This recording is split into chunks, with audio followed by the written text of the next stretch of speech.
estamos pensando y analizando la importancia que tiene esto de estudiar los sentidos humanos. Estamos viendo la diferencia con el mundo animal. Bueno, acá lo acabo de borrar, pero teníamos como los dos grandes pilares del campo perceptivo humano que tienen que ver con la percepción y tiene que ver con el pensar. O sea, lo cognitivo humano estaría dado por estos dos grandes pilares. La percepción, el pensar. El pensar, que es lo que trae como unidad a lo que traen los sentidos, y a la percepción, que nos traería toda esta información un poco inconexa y caótica, y nos trae esa unidad. Y esa unidad, entonces, estaría luego representada por los conceptos, por el mundo conceptual que logramos a través de estos dos pilares. O sea que el mundo cognitivo es el mundo del conocer, el conocer lo que está afuera y el conocer lo que está dentro. Ahora estamos llegando a esta idea de qué es lo que trae la antroposofía, por qué estudia los sentidos humanos, cómo desarrolla Steiner la teoría de los 12 sentidos. Entonces, para entrar en ese tema, lo primero que tenemos que repasar, y por suerte la mayoría ya tienen los conceptos antroposóficos. No sé si por ahí, ¿sí? Bien, perfecto. Entonces tenemos... Casi todos vienen las charlas anteriores. Bien. O sea que ya venimos con una especie de formación. Bueno, entonces, acá tenemos una precisa representación humana. Y ustedes acá ya van imaginando que lo que vamos a representar es la trimembración. Ya sintieron hablar entonces del campo de lo neurosensorio, ¿no? Lo que está básicamente representado en la cabeza, pero por supuesto con el resto del cuerpo, que tiene que ver con los sentidos y con el hombre más bien cognitivo, lo neurosensorio. Después tenemos la parte del medio, que sería lo rítmico, donde está básicamente, sería lo que está arriba del diafragma, corazón, pulmones, ¿sí? Es esto que está en cierta manera relacionado con las emociones, pero ahora lo vamos a ver. Y después lo que sería lo metabólico motor, que como decíamos estamos hablando del diafragma. Esto es del diafragma para abajo, todo lo que tiene que ver con el metabolismo y lo que tiene que ver con el hacer, con los miembros, con la voluntad, ¿sí? Entonces ahí tenemos la trimembración clásica que desarrolla Steiner. Esto sería el sustento físico de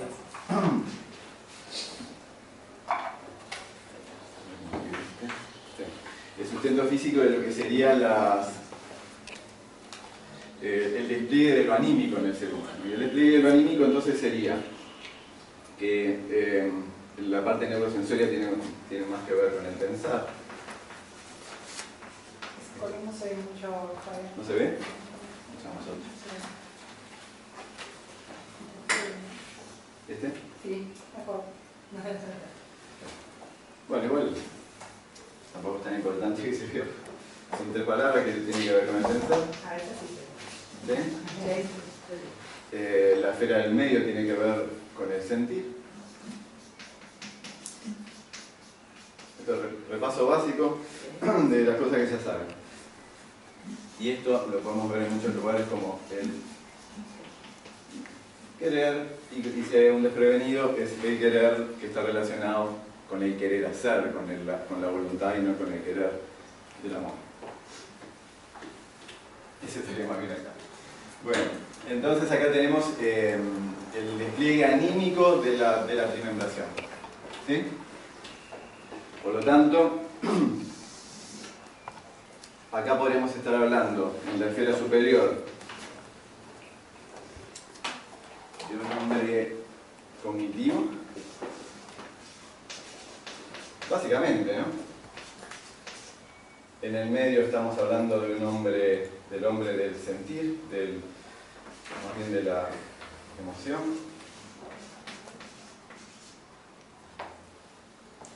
Y en la esfera inferior, el hombre volitivo.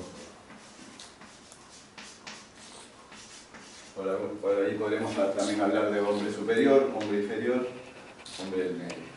¿Sí? Entonces ahora viene la gran pregunta,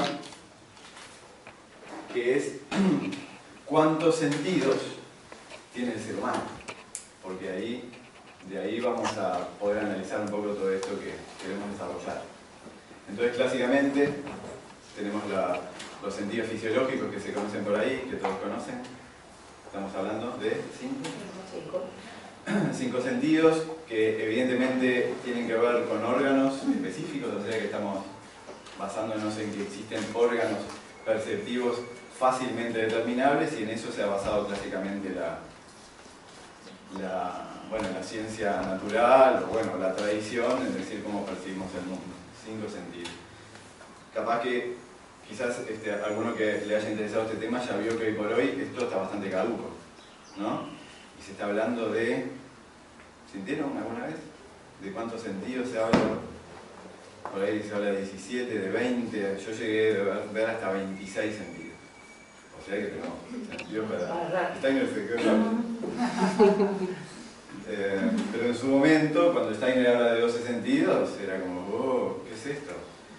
Era como una cosa totalmente fuera de lo que estaba bien en ese momento, ¿no? O sea, el campo de perceptivo y cognitivo estaba dividido solo en 5 sentidos. ¿Por qué?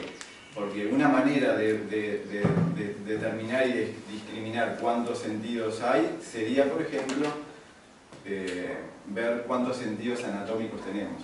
Y básicamente por ahí fue esto de los 5 sentidos, ¿no? Es fácilmente determinable que tenemos oído, que tenemos nariz, que tenemos... Otra manera de verlo, y como lo trae Steiner, sería, bueno, quizás no vaya por ahí en lo que se refiere a sentidos determinables anatómicamente, sino más bien mundos de los cuales yo pueda obtener información a través de un sentido. Ahí es que ya aparece una idea nueva y que evidentemente amplía todo lo que tiene que ver lo conceptual con respecto a los sentidos.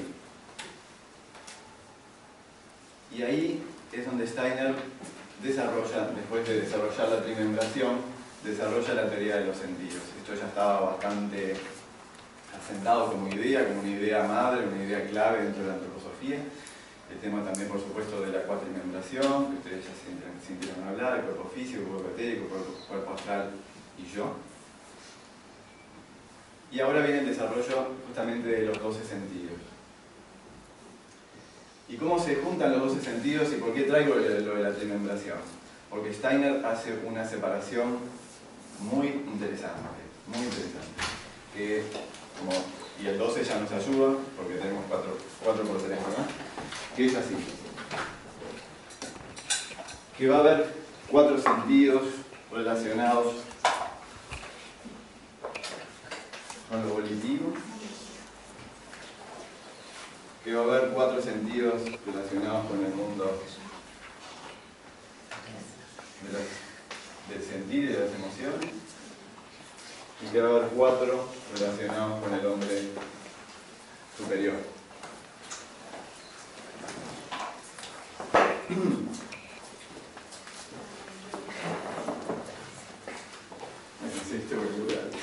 Me tentó con el mágico y me decía, qué bueno, no lo pude sentir. Bien, entonces tenemos esto. También lo pueden sentir como sentidos inferiores, sentidos del medio y sentidos superiores. ¿Sí? Entonces vamos a abordar esta parte así podemos desarrollar un poco mejor. De la clave.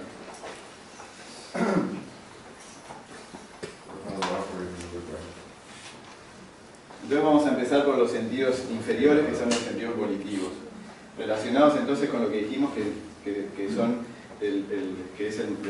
la parte inferior humana, la parte inconsciente, la parte más dormida del ser humano.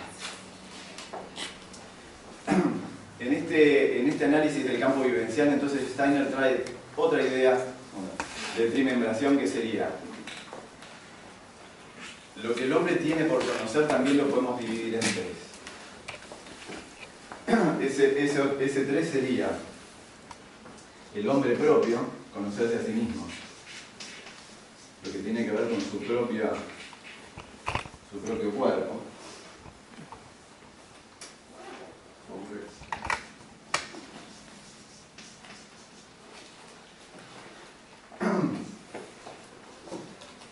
Después, la naturaleza. Vamos a ver la naturaleza externa. Por lo externo, lo que tiene que ver con los tres reinos. Y el tercer grupo sería lo externo pero relacionado con otros hombres, con los otros seres humanos.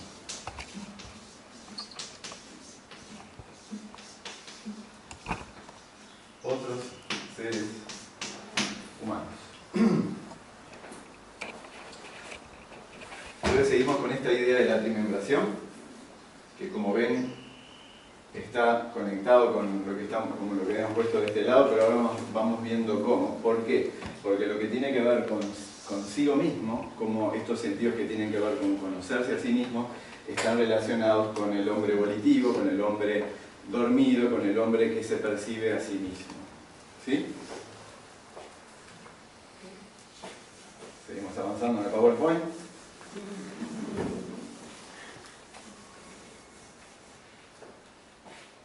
Ustedes saben que yo muchas veces me he intentado hacer PowerPoint, pero solo de pensar, ¿no? Que lo tengo que hacer sin tener la más mínima idea. Y bueno, vamos al pizarrón, vamos al siglo XX. Bueno. Entonces tenemos lo que son conocidos como los sentidos inferiores, que tienen que ver con conocerse a sí mismo. Y acá ya los vamos a ir escribiendo. Tenemos el primer sentido, que es el sentido del tacto.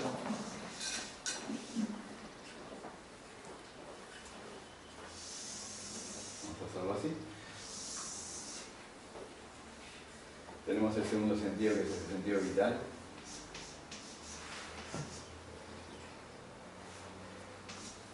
Tenemos el tercer sentido, que es el sentido del movimiento.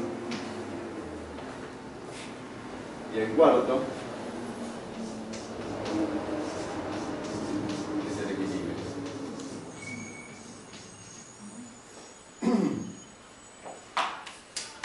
El primero es el sentido del tacto. Interesante. Pensemos entonces un bebé que recién nace. El acto de nacer como un ser humano en la tierra, también es un acto de desprenderse del todo. Y el tacto es lo primero que tenemos como para empezar a diferenciarnos como nosotros mismos. Ustedes saben qué es lo primero que se hace cuando el bebé nace y bueno, no respira, o bueno, está ahí medio remolón con ese tema. Bueno, la versión vieja es la palmada y la versión nueva es la fricción. La fricción en la espalda. Yo cuando me tocó atender los primeros partos y entendí que realmente la magia era esa, solo eso. Eso es lo que hay que hacer, me dan un bebito recién nacido y ves que había que friccionar la espalda y el bebé llegaba. Es una cosa realmente increíble. Es como, acá estás vos. O sea que acá lo que está pasando entonces es un acto de desprenderse, pero a su vez el tacto, que no tiene un solo órgano porque estamos llenos de corpúsculos en todo el cuerpo, de mayor y menor presión.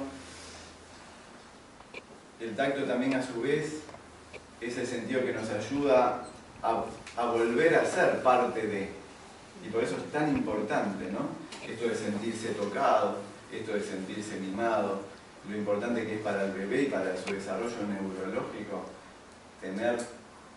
estar siendo tocado. Ustedes todos han sentido hablar de estos experimentos de que a los niños se les puede dar todo, absolutamente todo, comida, abrigo, ¿no? Pero si no se les da tacto y no se les da cariño, ¿no? El ser humano es un poquito más complicado. Y inclusive los animales, ya han visto también los gatitos, los perritos que nacen y la mamá les mete el lengüetazo, ¿no? Como corresponde, porque es, bueno, una manera de estimular, de prender ese sistema nervioso, de activarlo y de empezar a mostrarle, acá estás, llegaste. Steiner dice que sin el sentido del tacto, el hombre no podría desarrollar su capacidad religiosa, su capacidad, bueno, por ahí una de las acepciones de religión es religar, una de las, que es esto de tener el puente para poder volver a ser parte del todo. O sea que es un sentido que nos delimita, pero a su vez que nos une. Y por eso está puesto acá, es el primer sentido, y vaya si será importante. Segundo sentido, que también está bastante lejos de lo tradicional, entonces vuelvo, imagínense, en 1910 se hablaba de 5 sentidos, pero Steiner trae este concepto, el segundo sentido del hombre es el sentido vital. ¿Por dónde les parece que va esto del sentido vital? Les pregunto si me puedo tomar un mate. ¿Por la respiración? La respiración podría ser como parte de La supervivencia. supervivencia. Sí, ¿hay algo de eso? ¿Qué es lo que está percibiendo este sentido? Acuérdense que estamos en los sentidos inferiores y que el hombre se está percibiendo a sí mismo. ¿Sí? Como la salud, en cierto modo. La salud, Sí, en como- todos los modos, sí, tal cual. Tiene que ver con percibirse. Sería como un órgano general que no tiene un órgano, o sea, no tenemos un órgano específico, pero es esto de poder percibir los procesos propios, los procesos vitales, cómo estamos, cómo no estamos. ¿Sí? Y esto sí, dentro de esos 20 y pico de sentidos que les dije hoy, este sentido está. Más el propio sentido sería. Algo así, sí, algo así. Creo que el nombre moderno es interoceptivo. Interoceptivo, pero sí, puede ser proprioceptivo e interoceptivo. Que es poder censar en qué estado estamos. Para entenderlo, este es el sentido que nos dice cuando algo no está bien. Por este sentido por el que generalmente nos consultan. me siento mal. Exactamente, no estoy bien, me siento mal, hay algo que no está bien. O sea que cuando todo está bien, este sentido casi que viene flotando ahí, no tiene ningún problema. Pero cuando algo se joroba, ahí tenemos este sentido que nos dice, bueno, sí, estás cansado, tenés sed, esto duele, hora de irse a dormir, no puedo más. Comiste demasiado. Comiste demasiado, tal cual. También cuando estudié esto, lo leí por primera vez, los 12 sentidos, me hizo pensar mucho en la esfera de la cardiología, está esto del árbol ánimo, ¿no? La definición del dolor cardíaco, el árbol, que se llama además árbol ánime, justamente porque es un dolor, más que un dolor, es la absoluta percepción de que algo terrible está pasando. Claro. Es ese sentido. Al punto que Al me voy a punto de que morir. me voy a morir. En los libros de medicina está descrito como Está me voy a morir. descrito como eso, Sí. es la sensación de muerte. La persona vivencia que algo terrible, Y acá algo la grave está pasando. De repente no exacto. es el dolor, es ese Sí, sentimiento. el sentimiento. Pero fíjate que bueno, ahí yo creo que la ciencia lo trae porque está relacionado con el corazón. Entonces ahí sí se acepta que está relacionado con el corazón. El corazón de alguna manera te está diciendo, te podés ir, te podés morir. Es una sensación, me gusta morir. A mi padre que falleció este año fue eso exactamente, y lo que hicieron fue darle un Era algo más sutil. le hicieron el electro, También todo normal. normal, al día siguiente falleció. Tal cual, eso de que- O sea que fisiológicamente era algo que no se podía detectar, pero que un sentido, este sentido, seguramente el sentido vital, ya sabía que había algo que estaba muy mal.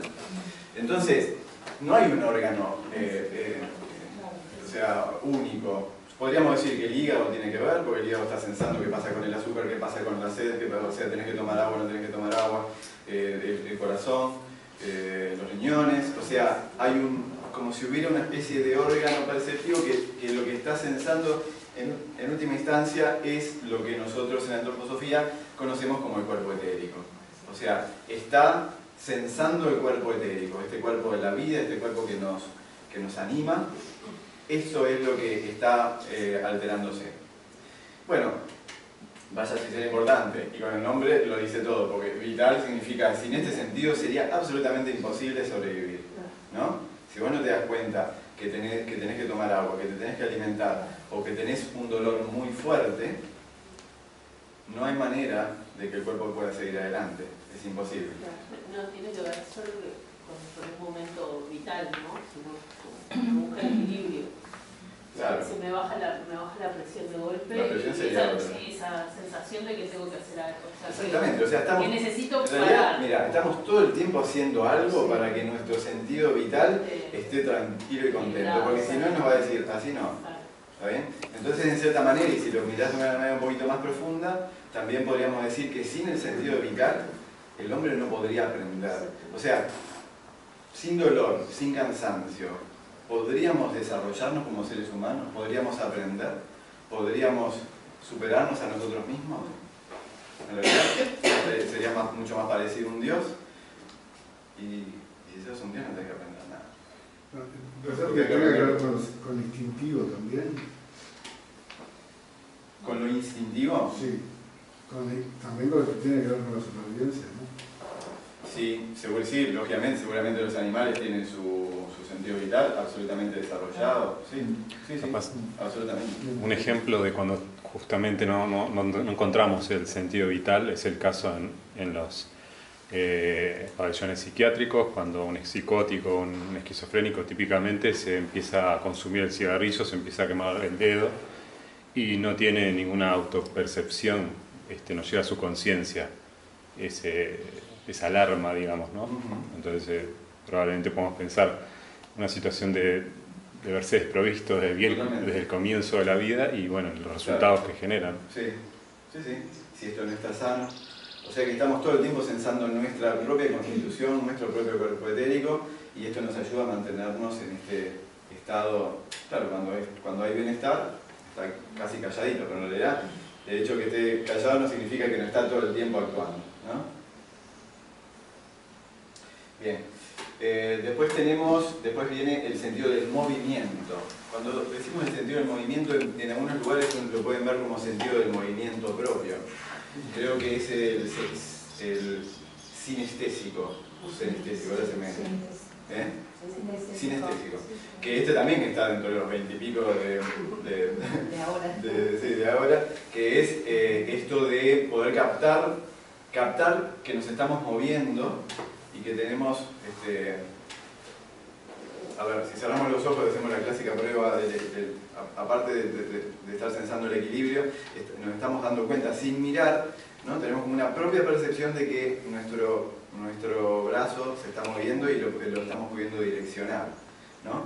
O sea que estamos pudiendo sensar nuestro propio movimiento. Es la capacidad, el sentido que nos dice cuando nos estamos moviendo, ¿sí? O sea que nosotros podemos ver cómo algo se mueve, pero cuando nos movemos sentimos que nos estamos moviendo. A su vez, y esto también lo trae la antroposofía y lo saca de la esfera neurosensoria, que sería que el sentido del movimiento, que es un sentido muy concreto, también tiene que ver con una manera de conocer lo que se mueve y poder percibir. Por ejemplo, si estamos mirando para afuera y estoy viendo que se mueven todas las hojitas por el viento, bueno, también esta sensación de movimiento que yo capto en el afuera también tiene que ver con mi propia percepción del movimiento. Sí, como cuando estás en un ómnibus y hay uno al lado y se empieza a mover el de al lado y crees que eso es el tuyo, que ese no se Tal cual. Bueno, ahí tenés... Ahí se confunde, ahí está el Claro. movimiento engañado, ¿no? Lo que sería el movimiento relativo y volvemos al tema de los pilares de lo que es la percepción, el pensar, y a veces como el pensar también en esta unificación de lo perceptivo se puede equivocar, ¿no? Los animales que en ese sentido se equivocan bastante menos que nosotros porque justamente son más inteligentes en su percepción, vamos a decir, y nosotros estamos mucho más condicionados por este otro gran pilar que es el pensar. Entonces ahí viene como el engaño, que lo podemos tratar después en otros sentidos que es más evidente. Como el pensar nos puede engañar, o engañar los sentidos. Hay una linda pregunta, si los sentidos se pueden equivocar. Lo decimos después. Entonces acá el sentido del movimiento también podría tener que ver con la geometría, esta capacidad humana de captar el movimiento que se aquietó en cierta manera y fue construido como un cuerpo geométrico. Entonces por ahí podríamos escuchar que la geometría es un movimiento que se aquietó, pero que nosotros también tenemos la capacidad de volver a darle movimiento. ¿Qué significa eso? Que si yo me estoy pensando, por ejemplo, en un cuadrilátero y hago el ejercicio de ver cómo ese cuadrilátero se transforma en un pentágono, y me lo puedo imaginar, que es un gran ejercicio, muy interesante, y veo cómo se va moviendo ese cuerpo geométrico y va adoptando una forma nueva, o hacerlo girar inclusive, ¿no? Hacer girar un cuerpo geométrico dentro de mí. Bueno, ahí, cuando le estoy devolviendo el movimiento a esa forma que se aquietó, eso tiene que ver con el sentido del movimiento propio. Interesante, porque estamos hablando de algo muy humano. Y tiene que ver con la exploración del espacio mismo del niño, ¿no? Del bebé, cuando empieza a explorar, ¿no? Eso. Sí. Bueno, estos 4 sentidos, llamados 4 sentidos inferiores, están muy relacionados con todo lo que tenemos que aprender a conquistar como humanos, que era esto que decíamos antes, ¿no? Y lo complicado que es. Entonces ya dijimos que si el bebé no recibía los mimos y el tacto, ya la cosa empezó muy mal. Si no se atiende sus llamados de sentido vital, cuando tiene hambre, absolutamente, absolutamente. Si hay alguien que tiene clarísimo y muy activado el sentido vital, es el bebé. ¿Por qué llora un bebé? ¿Por qué llora un bebé? Por el sentido vital, ¿no? Estoy sucio, tengo frío, tengo hambre, tengo sueño. Sí, comí mucho. Me siento solo. Me siento solo. Me siento solo. Tengo cohetes. Claro, todo. Bien. Bueno, y para terminar eso, lógicamente que los sentidos inferiores son absolutamente claves. O sea, cómo se desarrollan los sentidos inferiores en el ser humano son tan claves, y por eso ya me adelanto a decir, porque uno podría decir, bueno, ¿y para qué todo este análisis de los sentidos? ¿Cuál es el sentido de analizar tanto los sentidos humanos? Y en realidad tiene una aplicación muy interesante y muy importante en los campos terapéuticos, en los campos pedagógicos. ¿Por qué? Porque si un niño tiene determinadas alteraciones y problemas, y yo esto lo puedo captar, bueno, qué sé yo, en la edad escolar, muchas veces, y esto se lo puedo dar firmado muchas veces, lo que pasó es que los sentidos inferiores se desarrollaron de una manera deficiente o no fueron atendidos de la manera adecuada. Acá me podría decir también qué pasa con un niño al cual no le promuevo el movimiento, que lo tengo quieto o agupa todo el día o metido dentro de un corral de 50 por 50, por ejemplo, chiquitito. Ya se sabe, sabemos todos que el movimiento también, o sea, el niño se está conociendo por el tacto, se está conociendo porque, bueno, empieza a entender sus procesos vitales, y se está conociendo porque se da cuenta que puede actuar en el mundo, pero este actuar en el mundo siempre es una ida y vuelta, que tiene que ver con lo que, bueno, hasta dónde puedo, hasta dónde mi cuerpito me lleva, y hasta dónde también lo que me rodea va a estar o no preparado para hacer. Bueno, este es el gran tema de darle movimiento libre a un niño después de los 6 meses, ¿no? Siempre le decimos a las mamás, bueno, piso. Bueno, pero en mi casa, que esto es bueno, mirá, lo ideal acá va a ser como acomodar el lugar, que desarrolles un lugar donde el niño se pueda mover libremente y donde haya la menor cantidad de no es posible. Porque, claro, en la casa de la abuela, con toda la vajilla arriba de la mesita, ¿no? Y decir, este niño se porta mal, eso, ¿no? Desde esa concepción adulta es muy ridículo el tema. Ahora, si nosotros tenemos un lugar donde el niño puede desarrollar, rolar y ir explorando sus posibilidades de movimiento, bueno, ahí tenés la proyección o la posibilidad de que el niño desenvuelva el sentido del movimiento de la manera más sana posible. ¿Por qué? Porque después lo usas en muchas otras cosas, inclusive en lo que estamos hablando, en temas de abstracción, en temas que tienen que ver con la geometría, con planificar el movimiento. Bueno, no sé, se me ocurre pensar en un bailarín de ballet y cómo fue su relación con el movimiento también desde pequeño. Lo tiro, muy individual, pero Bueno, seguimos en... Vamos 3 y son 12, che. Sentido del equilibrio. Bueno, entonces aquí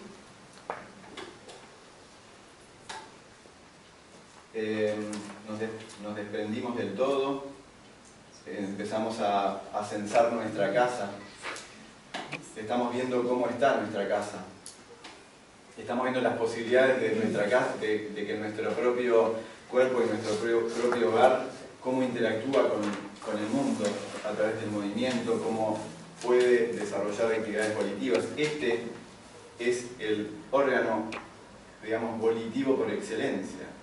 Si estamos hablando de los órganos relacionados con lo volitivo, acuérdense que estamos acá, con el hombre inferior, que se está conociendo a sí mismo.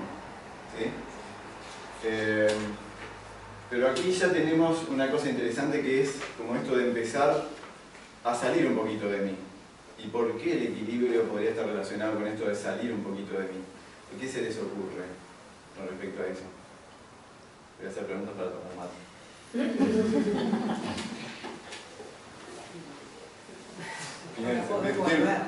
Pueden tomarse todo el tiempo que quieran. Tomate, tres. ¿No tiene que ver con un poquito con empezar a caminar, por ejemplo?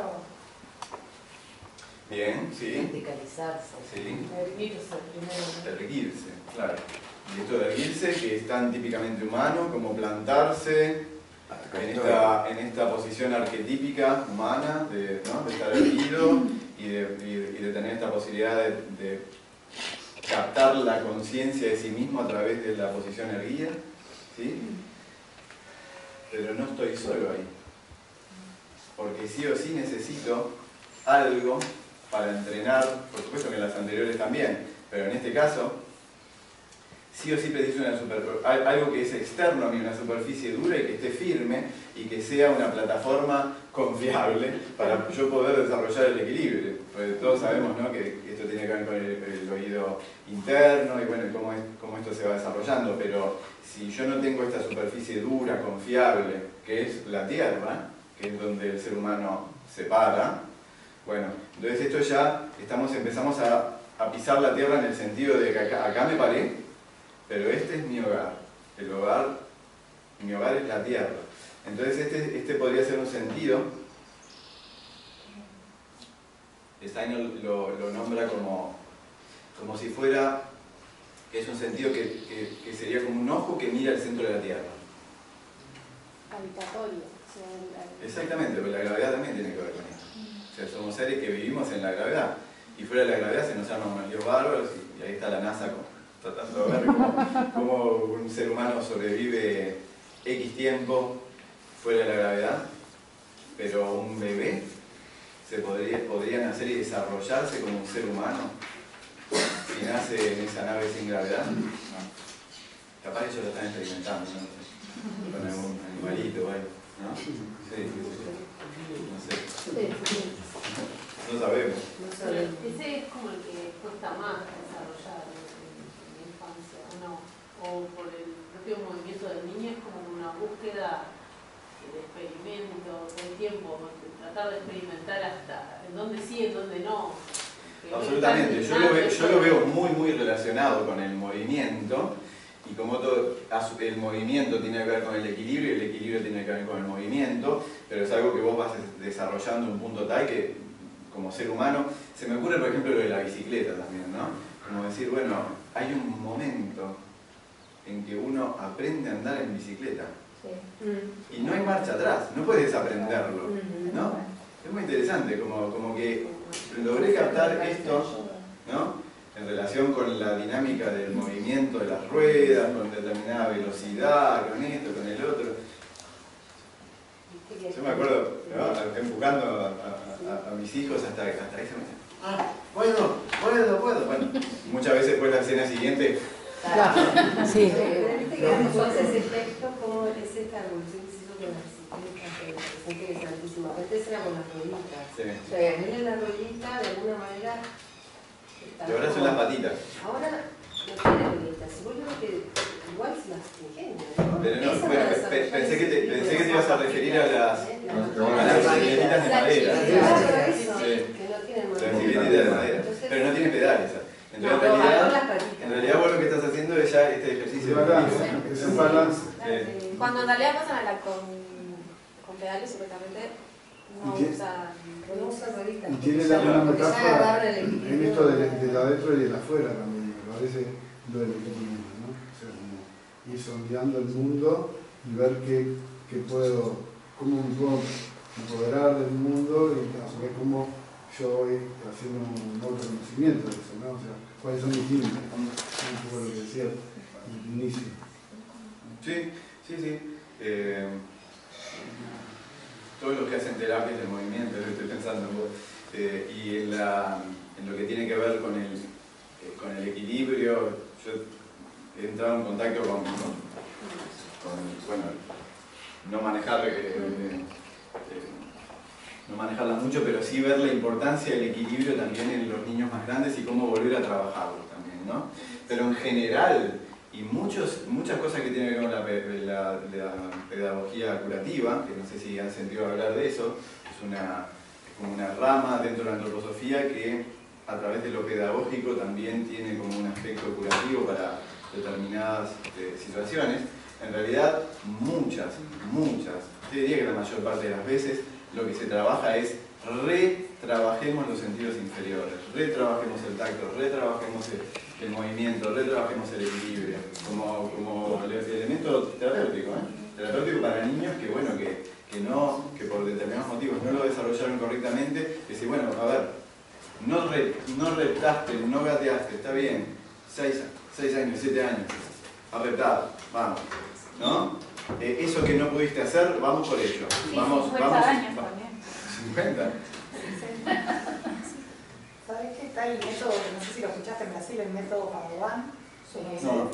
Es un método que fue una brasilera, pero después se desarrolló mucho en Alemania. Y ellos trabajan, vuelven como ir haciendo todo eso que hace el bebé, lo hacen para atrás. Y trabajan mucho con personas que tienen muchos problemas físicos y de todo, curan, pero se cura gente y hacen todo el coso inverso. Terminan gateando, terminan haciendo. Y bueno, seguramente dentro de esta misma. Claro, tiene que ver. Sí, ella ha venido hace muchos años. Muy interesante, ¿no? Porque volvemos a lo mismo, como seres humanos nos hemos desarrollado dentro de lo que se pudo en su momento y si entendemos lo delicado de cada uno de los procesos y también lo delicado de que algo no haya sucedido de la manera ideal, bueno, como eso también en cierta manera impacta y va a tener su manifestación. Bueno, eso es muy interesante, ¿no? De poder verlo. Y por eso vuelvo a lo mismo, ¿no? Como el análisis de lo perceptivo y en este caso más bien de lo propioceptivo es absolutamente clave para conocernos como seres humanos y para conocer lo que hay afuera. Bueno, seguimos entonces vamos terminando entonces lo que tiene que ver con conocernos a nosotros mismos, porque es hora de ir saliendo. Sí, ahí le pasa, van a ver por ahí. Está en el pizarrón.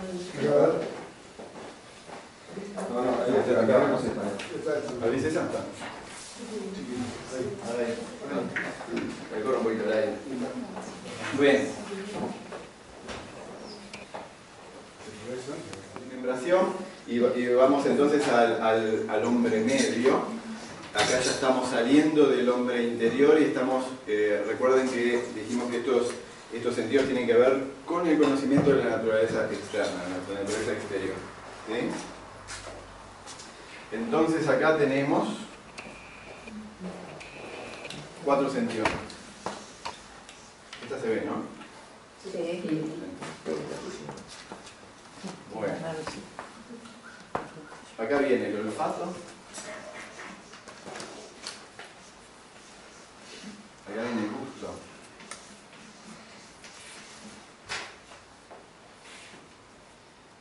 Después del gusto viene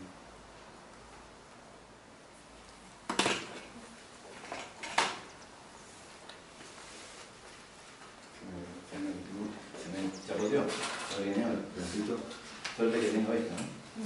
Movimiento propio.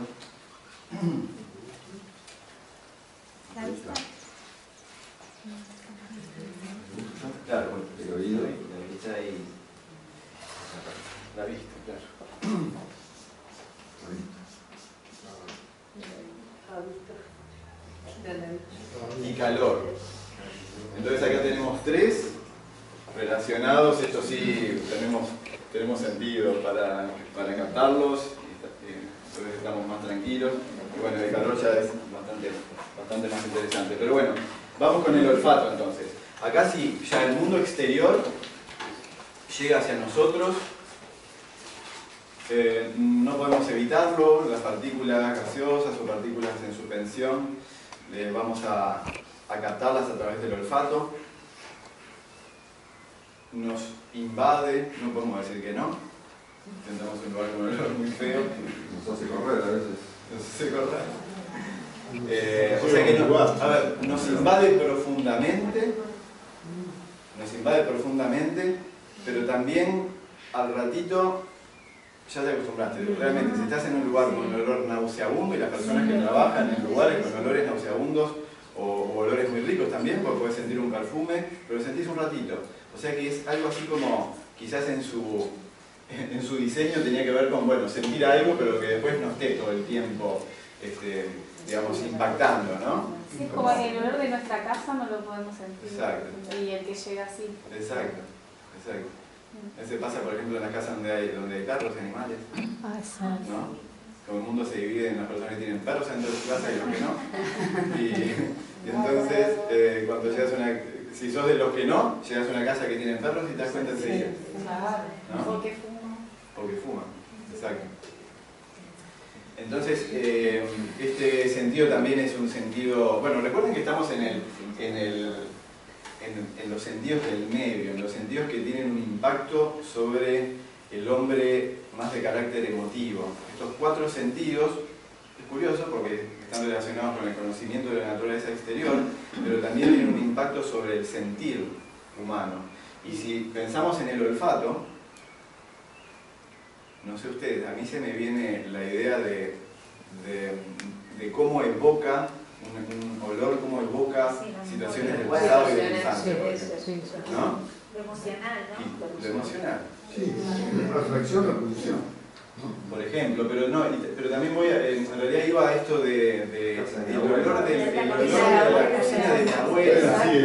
Exactamente. A mí me pasa mucho con unas florcitas chiquititas que hay por ahí que me hacen acordar a cuando era niño y jugaba en la calle y sentía ese olor en primavera.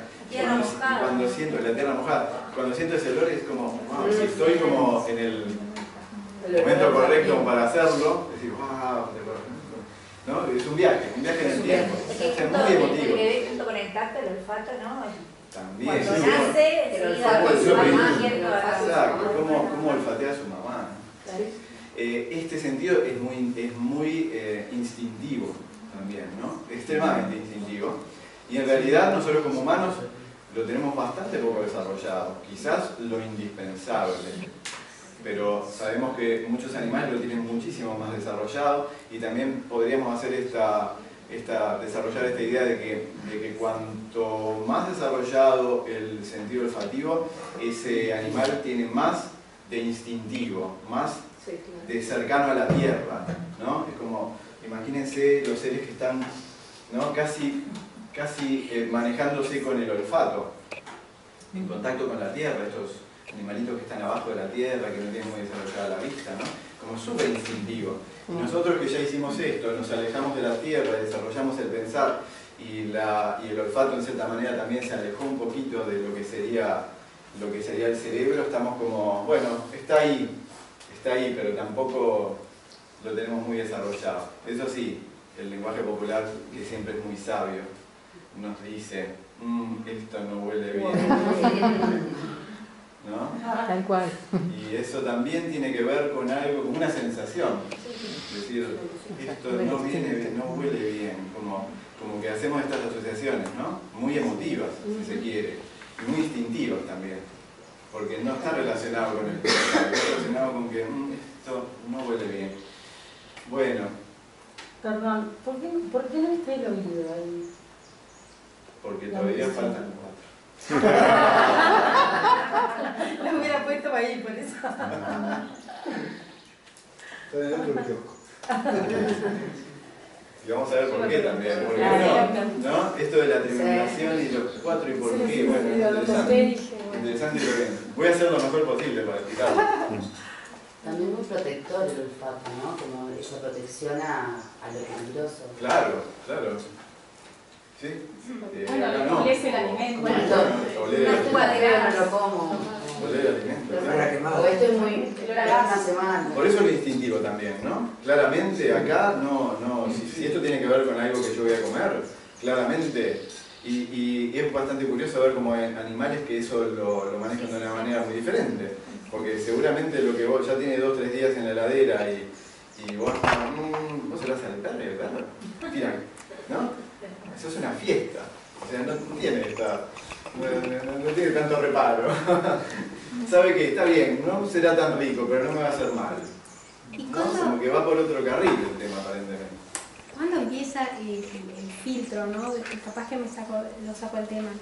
¿Cuándo empieza el filtro del humano para no decir qué rico olor, qué feo olor? Porque, por ejemplo, mi hijo hoy se despidió de mí, lo dejé con una amiga, porque mi marido trabaja, y lo que me dijo cuando me iba, me dice, qué lindo olor tenés, mamá. Y cuando se va a acostar, el papá le cuenta un cuento, tenemos la rutina, yo leo de día, leo de noche y le voy a dar el beso. El broche final es que le doy el beso, el abrazo, lo pita, todas esas cosas. Entonces él siempre dice, olor a mamá. Entonces creo que eso tiene que ver con ese instinto primario, ¿no? Del tacto también. Con el contacto, ¿no? También, pero cuando... Es muy curioso, no es tan común que lo que vos estás contando, es muy interesante, muy lindo, ¿no? Porque podés sentirse maravillosamente bien, pero que diga que olor a mamá. Él es muy expresivo, ¿Qué edad tiene? Tiene 4. Nosotros lo que pasa es que... No, quiero decir... No es bebé. No es bebé, claro. Pero ella lo puede poner en palabras, porque el bebé no puede poner en palabras. No, pero a mí me dio una imagen del olor cuando le voy a dar la teta a la bebé. Me pasó con la bebé de noche. Huele la teta, claro, no ves de noche, huele la teta y se ríe a veces no, pero a veces y una la está volviendo como la ven. Yo con mi hijo, a mí me pasa que yo necesito oler como cuando llego y le doy el beso absolutamente, no importa la edad, es como eso de yo llegar haciéndolo bien desde ayer y tipo llegué. Acá está esto. Mirá, acá está esto humano. Acá está esto humano que es instintivo, ¿no? Es instintivo reducido, vamos a decir, ¿no? Porque después viene todo lo otro. Y como todo el otro también puede jorobar lo instintivo en cierta manera, ¿no?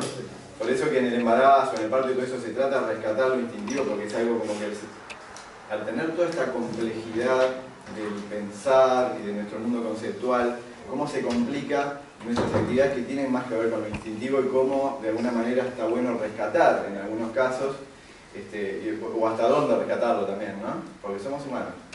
Pero eso es algo instintivo, o sea, el cuidado que uno tiene con su hijo, a no ser que haya algo que no está bien, eso va a estar, y es algo muy instintivo. Con respecto a tu pregunta, no me lo olvidé, yo creo que hay algo, en estos sentidos del medio, hay algo muy interesante que Steiner dice que estos sentidos son sentidos pendulares. Pendulares en el sentido que van y vienen entre el mundo exterior y el mundo interior, o sea que tienen que ver justamente con el humano del medio, con el rítmico, y es un pendular entre adentro y afuera y entre lo objetivo y lo subjetivo también. Una relación. Entonces, todo esto de los olfatos también puede ser subjetivo, por ejemplo, de que ese olfato sea algo rico o no rico, porque de hecho el lenguaje para el olfato tenemos muy poco, o sea, somos muy básicos. Por un lado sabemos que el olfato no lo tenemos muy desarrollado, y por otro lado cuando queremos describir un olor, habría que hablar con alguien que se dedique a esto de los perfumes, es tan reducido que muchas veces tenés que hablar de otros sentidos para referirte a un olor dulce, te estás refiriendo al gusto, ¿no? Un olor, qué sé yo, ni siquiera se me ocurre mucho, ácido, floral, pero te estás refiriendo a la flor, o sea, no hay lenguaje. Entonces, creo que eso habla de la pobreza del olfativo, en cierta manera. ¿De qué? Habría que preguntar a los perros. Claro, ese mundo, no, que pueden olfatear algo a una cuadra. Entonces, no, esto está dentro del olfato 5410, no sabés de cuál te hablo, sí, por supuesto, dice el otro perro. Entonces, esto nos plantea un poco, estamos un poco perdidos, sobre todo creo que yo por esta emancipación del instintivo, ¿no? Bueno, pasamos al gusto. Entonces en el gusto, el olfato nos invade. En el gusto nosotros ya tenemos la posibilidad de elegir, en cierta manera, si vamos a probar eso o no. ¿Cierto? Quizás ya el olfato nos dijo algo. Metete o no te metas, pero lo que vamos a hacer es entrar en contacto con una sustancia que en principio va a formar parte de nosotros y la vamos a comer. Que necesariamente para sentir el gusto tenemos que... Tiene que haber un ambiente acuoso, o sea que nuestras papilas gustativas sí o sí precisan la saliva y que haya ahí como una degustación en lo mojado, ¿no? Si vos tenés la lengua así que te apoyan algo ahí arriba y algo así, olvídate, no vas a sentir nada. Es como, ¿no? Tiene más que ver con esto, tiene que ver también con lo olfativo, ¿no? Cuando empezamos a degustar algo, y eso también, esto se nota mucho en los niños que tienen problemas de vegetación, este tipo de cosas que no pueden, o sea, al pobre olfato lo tienen más pobre todavía y muchas veces tienen menor interés aún en la comida porque no le sienten olor. O sea que hay toda una preparación. El olor, sí, no, apetitoso, uy, qué bueno, después voy. Pero el gusto tiene esto que es un poquitito más como privado, ¿no? Que yo tengo la posibilidad de ir a tu encuentro o no. Ya tenemos algunos términos más para describir, pero es bastante básico también, ¿no? Dulce, salado, amargo y ácido. Y por ahí leí que había otro más, que tiene un nombre raro y nunca me lo puedo acordar. Agrio. No, es un nombre que no conocemos como tal, umami, que tiene que ver un poco con el sabor de la carne o algo así, ¿no? Algo de China, algo de, no sé. ¿De China? Dijo, sí. Como que hay otro sabor más, que pasamos 4 a 5, pero es bastante básico también, ¿no? Bueno, acá es interesante... El metal también es otro. Lo metálico. Sí. Ese no lo vi como en el análisis actual, más moderno de los gustos. No parece, pero bueno, es interesante el gusto metálico. Tiene que ver con el olfato también. La gente lo refiere.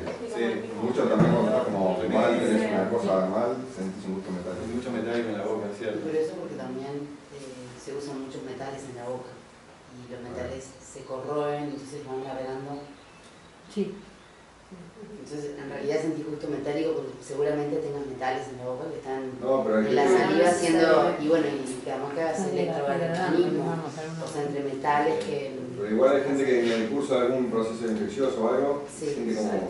Sí, o con los también. Los medicamentos, Eso. la quimioterapia, esas cosas, me gusta metálico todo el tiempo.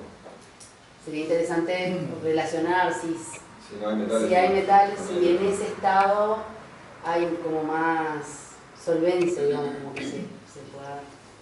Que hay metales en el cuerpo, ¿no?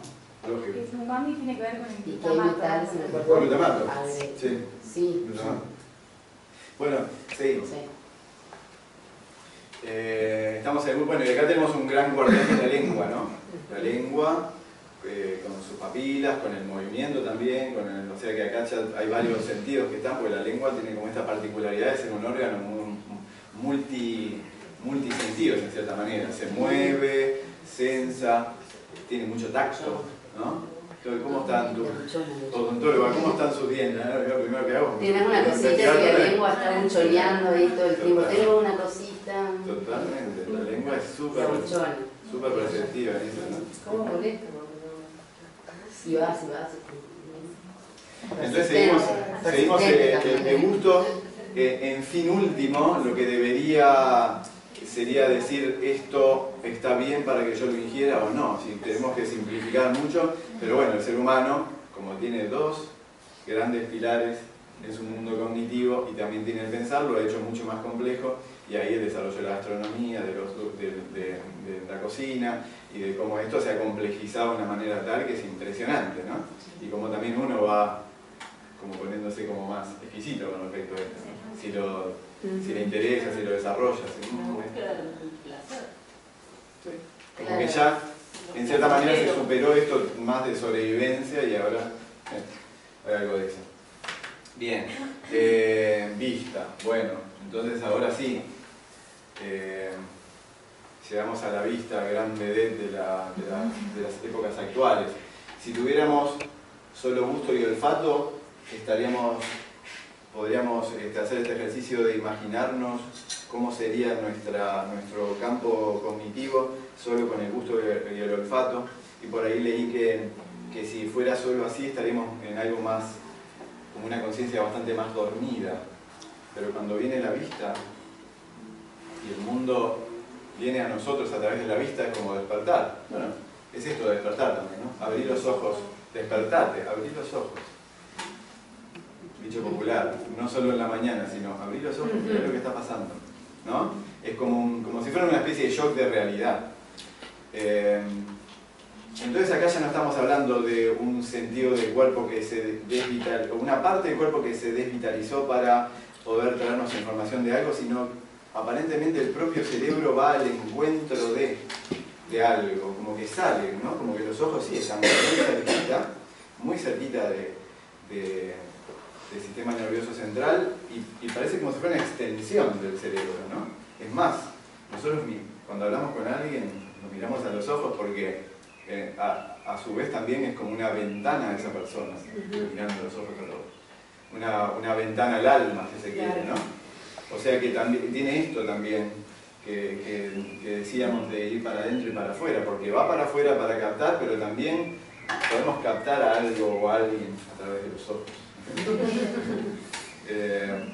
A mí me ha pasado, capaz que ustedes conocen, podría decir históricamente, recuerdo solo dos o tres personas que cuando hablo con ellas no te miran a los ojos, o sea, te miran y lo esquivan. Y me acuerdo de una en particular que me mira así y se va para arriba. Y digo, wow, o me está viendo el aura, no me puede mirar a los ojos. Sí, me ve la grasa del monitero. No, pero es más arriba. Como que siempre...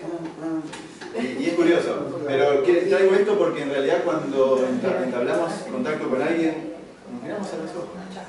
Sí, hay gente muy tímida también. A mí me hace pensar en estos ejercicios cuando habrás estado en alguno. De bueno, caminemos todos y cuando nos crucemos con alguien, no mirar. Entonces es difícil sostenerlo también. Es muy difícil. Como el dicho, me desnuda por la mirada. Exacto. Como que exacto. Incluso con alguien que no conozco, a 30 centímetros, y lo miro a los ojos, qué fuerte, qué fuerte mantenerlo, qué fuerte mantenerse uno en esa postura y el otro. Entonces siempre, a mí me pasa, risa nerviosa y hago como esta señora que te digo, igual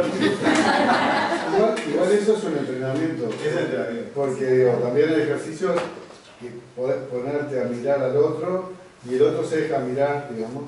Y a su vez invertir. Lógico, es algo que se puede... Y podés estar media hora. Se saca la mirada. Sí, está bien, pero es un ejercicio. Sí. Es un ejercicio. Pero porque cuando no es un ejercicio también, esto tiene que ver con la cuestión de distancia, ¿no? Sí. Y la familiaridad con una persona, no es lo mismo estar con tu pareja y una pareja, los tortolos se miran de a 20 centímetros, pero una persona que tú no conoces, no vas a hacer, claro, no vas a hacer eso. Hola, ¿cómo estás? ¿No? Eso también es cultural, porque vos viste que las distancias en el orden y todo el rato.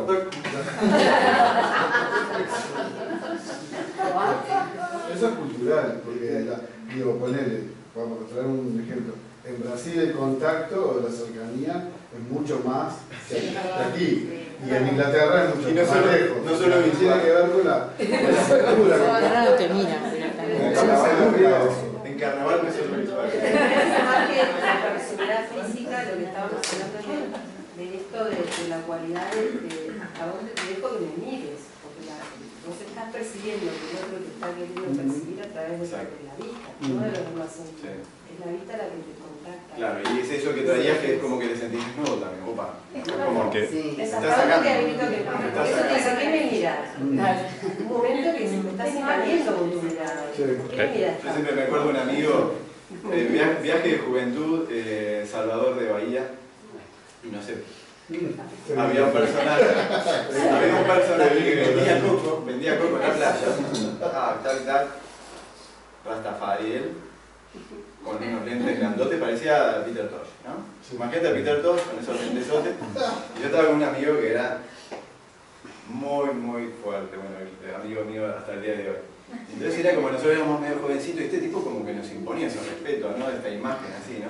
Y en un momento, lo vimos más de una vez, y en un momento el tipo se saca los lentes.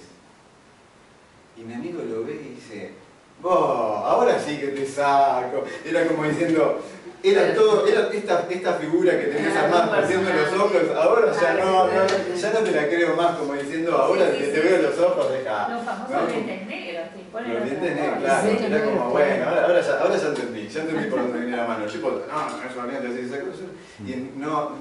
Y su mirada no condecía con lo que parecía que había. No lo podía sostener con la mirada. Bien, entonces acá tenemos la vista. La vista, entonces, también está muy conectada, si se quiere, con los estados de ánimo, con lo emocional. No es lo mismo estar en una exacto, con el juicio. No es lo mismo estar en una habitación clara que una habitación oscura. No es lo mismo trabajar en un lugar tal o cual. O sea, tiene un impacto muy fuerte sobre lo anímico también, ¿no?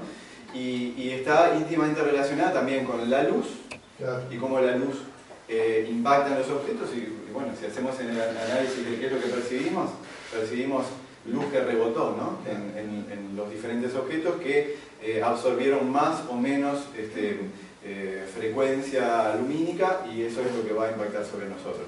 Entonces acá tenemos ya algo muy interesante que tiene que ver con captar la luz, que es una de las dos cosas que nos trae el astro que hace posible la vida en la Tierra, que es el Sol. El Sol trae luz, trae calor. A través de la vista nosotros captamos luz, captamos también el mundo exterior, podemos generar o no estados de ánimo, y increíblemente también a través de la luz podemos percibir algo como más caliente o más frío también, ¿no? Cuando uno ve una imagen que es más cálida, con colores más cálidos, decís, otra vez estamos hablando de una cualidad de otro sentido para el sentido de la vista, color cálido, ¿no? Entonces ahí ya se empieza a entreverar un poco con el próximo sentido, que es el sentido del calor. Así que acá estábamos en algo muy instintivo, acá ya salimos en búsqueda de algo de lo cual nos podemos proteger, pero que va a ser parte de nosotros. Acá ya pudimos salir mucho más afuera, nuestro propio sistema nervioso y nuestro yo sale al encuentro de las cosas y capta este mundo perceptual en imágenes, pero la imagen es imagen. Y dejo acá la pregunta si la imagen es realidad. Porque acá, si recordamos al águila, y si recordamos también o pensamos en estas imágenes que tienen como un doble sentido, cuando te ponen estas imágenes, es decir, esto es un error de la vista, o es como una percepción que está errada.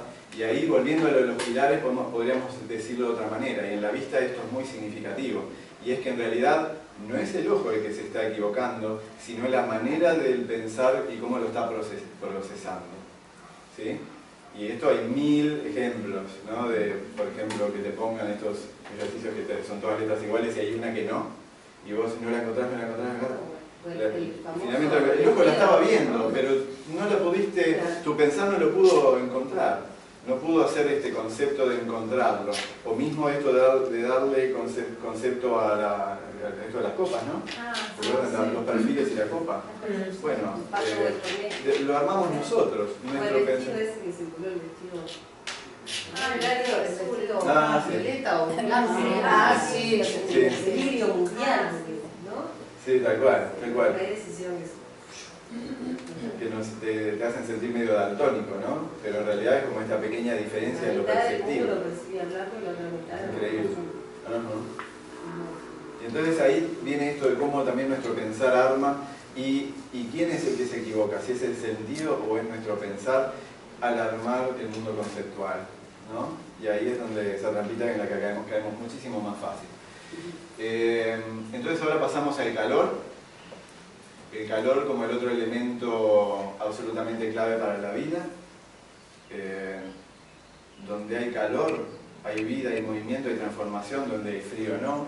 Esto lo sabemos muy bien, por ejemplo, cuando analizamos la trimembración y pensamos que el campo de lo neurosensorio es el campo más frío, el campo de lo metabólico es el campo más caliente, es donde hay transformación. También es solo pensar qué es lo que pasa en los trópicos y lo que pasa en los polos. El calor lo que hace es promover procesos.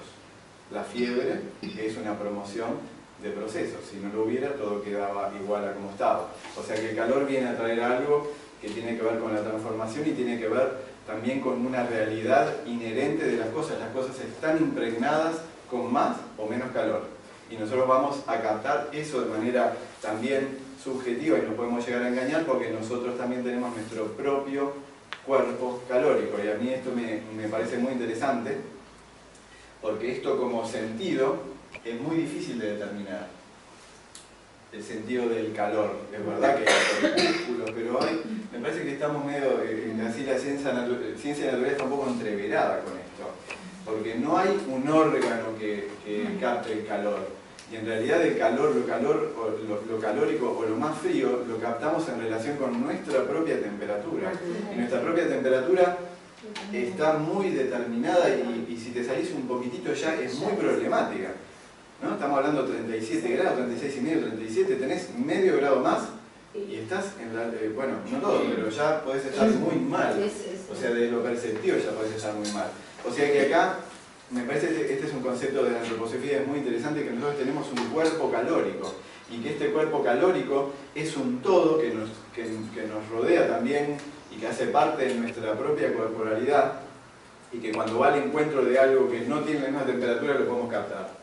Eso también es lindo de ver, por ejemplo, si pones la mano en una palangana de agua caliente y otra de agua fría y estás un ratito y después sacás las manos y lo volvés a hacer y ya quizás ya no sientas la misma diferencia, o sea, es muy subjetivo. Y si vas a otras palanganas ya perdiste porque como se te calentó una mano y la otra se te enfrió, ya esa diferencia ya no la vas a poder captar como si fuera un termómetro.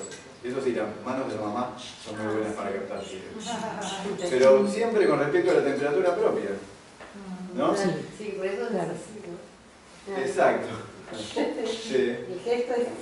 O no, bueno, sí, puede ser. El calor está íntimamente ligado con lo anímico. Nosotros podemos dar calor anímico y podemos recibir calor anímico. Cuando llegás a un lugar y decís, uy, qué cálida recepción. Cuando, ¿no? Qué persona más cálida. O sea, está íntimamente ligado con lo emotivo, ¿no? Y por eso lo tenemos en esta esfera de los cuatro sentidos que tienen que ver con el mundo exterior, pero también con esto que decíamos, objetivo, también es muy subjetivo, si se quiere. Si entrar en un lugar hay calidez o no. Calidez anímica o no, capaz que alguien la siente y otra persona no, porque ya viene de otra manera. ¿Y qué con la empatía? Con la empatía para más adelante, porque recordate que nos quedan 4. Pero sí tiene que ver con lo objetivo, porque cuando tú traes un abrazo con una persona con la que sentís mucho afecto, sentís una temperatura diferente que si te das el mismo abrazo con alguien que recién conoces. Bien. No es lo mismo. Eso es una experiencia. No sé si todos podrían decir lo mismo. No, ¿viste? Es subjetivo.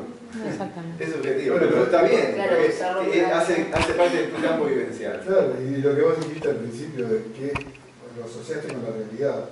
Y la realidad la construimos con nuestra percepción. Lo que pasa es que ella dice, me parece que no es un calor físico que lo siente. Es calor anímico. Claro, pero para sentirlo, vos tenés que estar para sentirlo. Claro. O si es una conversación de calores también, ¿no? Porque yo lo estoy dando y recibiendo. Con el tacto, Por supuesto. Y fíjense también si estará relacionado con lo anímico y con lo volitivo, que no es lo mismo estar, si nosotros estamos diciendo que tenemos una temperatura fija y que afuera hace mucho calor o hace mucho frío, cómo eso nos va a impactar y cómo nos va a mover en lo volitivo también. Eso es muy claramente perceptible. Si voy a un país tropical, por algo existe la siesta y por algo los muchachos están más despreocupados. ¿No? Y lo otro, hay que, ¿no? O sea, necesitamos una diferencia de temperatura para activarnos anímicamente. Si no, eso se genera algo más parecido a una empatía, si se quiere. Estoy hablando ahora sí de calor más físico, ¿no? De la temperatura. Bueno, por algo cambia el carácter en los países cálidos. Absolutamente. Sí. Hasta en esto de que todo esto se está en el plano de lo emocional, está estudiado desde el punto de vista del empresarial o del marketing, aplicarlo a generar estas sensaciones de gratificación. Mi marido que trabaja en la hotelería, por ejemplo, me comentaba que en las cadenas ponen determinado perfume que ya está identificado que existe. Exacto. Sientas siempre la misma sensación de gratitud vinculada a y además en los locales, ¿no? Para clientes. Incluso cuando el tema de estudiar el ámbito de una reunión para que la reunión sea más efectiva, se cuida el aroma, se cuida la luz, se cuida la temperatura, porque todo eso hace a esta sensación de bienestar emocional, ¿no? Exactamente, estamos hablando del hombre medio. Incluso si pones una cosita rica, la comida, total. Vas a poner cosas todos los ingredientes y la reunión va a dar mejor. Claro. Sí, si te ponen que al final hay compartimos algo, todo el mundo va. Es que la comida es una diferencia. Exacto. Esto es antropológico que está planteado en una reunión, debiera haber algo para comer, compartir, porque tiene que ver con lo emocional. No falta la comida. ¿Qué pasa con el calor y, por ejemplo, la energía? El calor y la energía. El Reiki. Ajá. Sí, bueno, interesante, calor y energía. Yo cuando lo dijiste primero me imaginé que, viste que hablamos del sol, hablamos de calor, hablamos de energía, y necesariamente hablas de energía, porque todo lo vivo, en cierta manera también tiene que ver con haber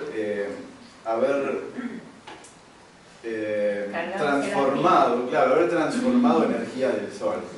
Y todos nosotros como seres solares y toda la vida en la Tierra como existe, es vida solar, ¿no? Es vida calórica, es calor transformado. Las hojas precisan, un árbol para desarrollarse precisa calor, precisa nutrientes, pero precisa energía calórica y agua que es clave para la vida. Y después en esa misma madera está la posibilidad de entregar esa misma energía cuando yo la prendo en una estufa, ¿no?